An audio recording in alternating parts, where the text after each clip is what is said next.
Shabbat Shalom. Anybody who ever had a high school or college significant other that ultimately at some point had to break up with that significant other probably at one point employed the line, "It's not you, it's me." I say it with a little bit of a sheepish grin, of course, because oftentimes that very statement couldn't be further from the truth. It in fact is the person that you're looking at, and not you or me, as the saying would go, that is the reason that at that moment you're breaking from that relationship. But it does bring up an interesting point. When we're in positions of leadership, specifically Jewish leadership, we will learn in this week's Torah portion that it is in fact not about you, and in fact about everybody else. We often use Moses as the paradigmatic Jewish leader. In this week's Torah portion, B'Halotcha, we learn exactly why.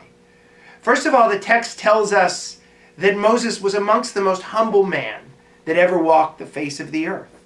Imagine that.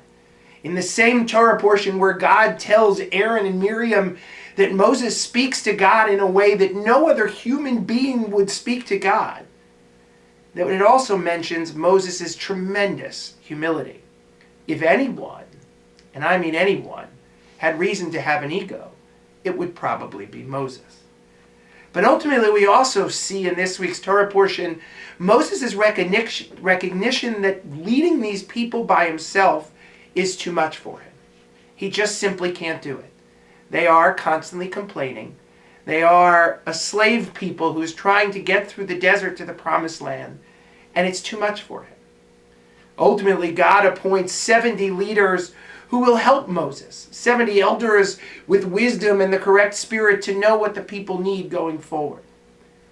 But in this moment where Moses is called humble more than any other person in the world, the text also instructs us that the reason that Moses is chosen as this great leader is because he knows. He ultimately knows that leading this Jewish people is not about him, but it's about the people. Our communities throughout history have relied on our leaders to lead us through great times and all too often through difficult times. Our successful leaders were the ones who understood very acutely that it was about the greater community and the greater good and not their own edification and their own aspirations. We've all seen a leader in a position of power who is only out for themselves, and we know where that ends.